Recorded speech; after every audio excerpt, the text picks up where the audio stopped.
नमस्कार मित्रांनो, मी गणेश वानकर इग्नाइट अकॅडमीच्या या व्हिडिओमध्ये मी तुम्हा सर्वांचे स्वागत करतो। तर महाजनको टेक्निशियन 3 याच्या संदर्भात एक खूप महत्त्वाची अपडेट आहे मित्रांनो। हायकोर्टाने एक महत्त्वाचा आदेश दिलेला आहे, त्यानुसार आता नियुक्ती थांबवायला लावलेली आहे। तर हा आदेश काय आहे आणि कधी नियुक्ती मिळणार आहे त्याच्या संदर्भात सर्व काही गोष्टी पाहणार आहोत, म्हणून तुम्ही हा व्हिडिओ शेवटपर्यंत पूर्ण बघा। लोकमत न्यूजपेपर मध्ये आजच ही बातमी आलेली आहे। महाजनको तंत्रज्ञ 3 भरतीला ब्रेक, नियुक्ती आदेश न देण्याचे उच्च न्यायालयाचे आदेश, कागदपत्र पडताळणी ही पूर्ण झाली। तर हे काय सगळ्या काही गोष्टी आहेत तर ते आपण इथं पाहणार आहोत मित्रांनो। बघा, महाराष्ट्र राज्य वीज निर्मिती कंपनी ज्याला काय म्हणतो आपण महाजनको अंतर्गत तंत्रज्ञ 3 म्हणजे टेक्निशियन 3 या पदासाठीची भरती प्रक्रियाला नागपूर खंडपीठाने काय केलेले तात्पुरता ब्रेक दिलेला आहे। म्हणजे काय, याला आपण भाषेत काय म्हणतो, स्टे दिलेला आहे। स्टे दिलेला आहे इथं।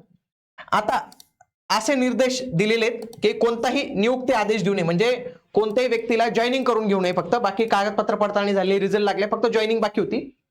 महाजनकोने मागील वर्षी तंत्रज्ञ 3 साठी परीक्षा घेतली होती, त्यानंतर निकाल जाहीर झाला असून संभाव्य निवड होणाऱ्या उमेदवारांची कागदपत्र पडताळणी पण झाली, डॉक्युमेंट व्हेरिफिकेशन झालेले, मात्र अंतिम निवड यादी व नियुक्ती आदेश देणे बाकी असतानाच या भरती प्रक्रियेत नियमांचे उल्लंघन आणि भेदभाव, मेन म्हणजे यांचा आरोप एकच आहे की ज्यांनी याचिका टाकली त्यांचं काय म्हणणं आहे की भेदभाव झालेला आहे।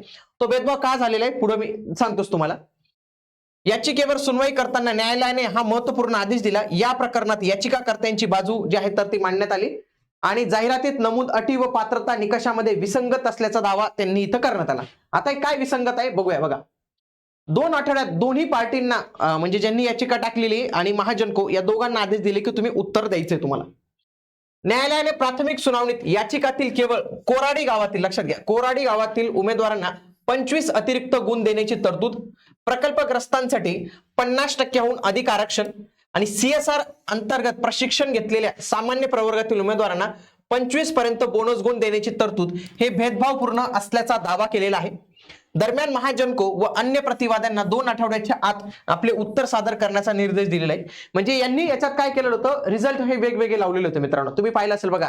महाजनको टेक्निशियन 3 1 to 4 इयर्स वाल्यांसाठी, महाजनको टेक्निशियन हा 5 इयर्स वाल्यांपुढेचं, महाजनको टेक्निशियन 3